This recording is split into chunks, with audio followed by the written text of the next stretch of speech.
तर नमस्कार, फक्त जात आणि मराठी धर्मावरतीच्या YouTube चॅनलवर ठिकाणी आपल्या निवडून सर्वांचं त्याचा स्वागत परिणाम आहे. आम्हाला तर अतिशय पंकजा मुंडे विचार यांचा करावा पराभव लागला. झाल्यानंतर तो आम्ही धनंजय मुंडे यांनी विनम्रपणे त्यांची पत्करावा. प्रतिक्रिया व्यक्त पण केलेली आहे. चला तर त्याच्यापेक्षाही बघूया ते काय अधिकचं म्हणले. दुःख तर की निवडणुकीच्या निकालानंतर तो ज्या पद्धतीनं निकाल लागला, पंकजाताईचा पराभव झाला, असंख्य ताईंवर प्रेम करणाऱ्या या बीड जिल्ह्यातल्या आमच्या बांधवांनी आपला जीव समर्पित केला. तो पराभव सहन झाला नाही. ते फार दुःख देणार आहे. म्हणून माझी आपल्या माध्यमातून बीड जिल्ह्याच्या मायबाप जनतेला, ज्यांनी मतदान केले, ज्यांनी अतिशय प्रेम व्यक्त करून स्वतःच्या खांद्यावर निवडणूक घेऊन ही निवडणूक लढवली, त्यात पराभव स्वीकारावा लागला, पण तो पराभव पचनी पडत नाही म्हणून आपला जीव या ठिकाणी देत आहे. ते मात्र आपण थांबवलं पाहिजे. आपला जीव संपवण्यासाठी नाही, तर येणारी निवडणूक जिंकण्यासाठी आमच्या सर्वांसाठी फार महत्त्वाचं आहे. आपलं कुटुंब शेवटी उघड्यावर पाडून अशा पद्धतीनं एक पराभवानंतर आपलं किती प्रेम आहे ताईंवर, मुंडे कुटुंबावर, हे सगळं याची आम्हाला पूर्ण जाणीव आहे. पण तरी आपण हे थांबवलं पाहिजे.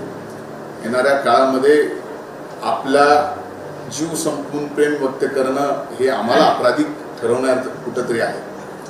त्याच्याने आम्ही कुठंतरी हे पराभव पचवत असताना ह्या सगळ्या घटना घडल्यानंतर कुठंतरी अधिकचं दुःख, अधिकच्या वेदना आम्हा सर्वांनाच्या ठिकाणी होतात. म्हणून माझी हात जोडून कळकळीची विनंती आहे. पंकजाताईंनी सुद्धा विनंती केली, मी आज या ठिकाणी विनंती करतो की हे अशा पद्धतीचं आत्महत्या करणं, स्वतःला संपवून घेणं आणि हा पराभव पचनी न पडल्यामुळे ह्या सगळ्या गोष्टी घडणं हे थांबवलं पाहिजे. आपलं कुटुंब, आपलं परिवार, म्हणजे आपण सर्वजण आहोत, पण आपल्या आईवडिलांना, आपल्या पत्नीला, आपल्या मुलांना असं उघड्यावर पडून एका पराभवाने खचून आपलं जीवन संपवणं हे कधीही स्वर्गीय मुंडे साहेबांनाही मान्य होऊ शकणारं नाही. आपण त्यांना संघर्ष योद्धा म्हणून बघितलं. पंकजाताईंनी संघर्ष केला, मी संघर्ष केला.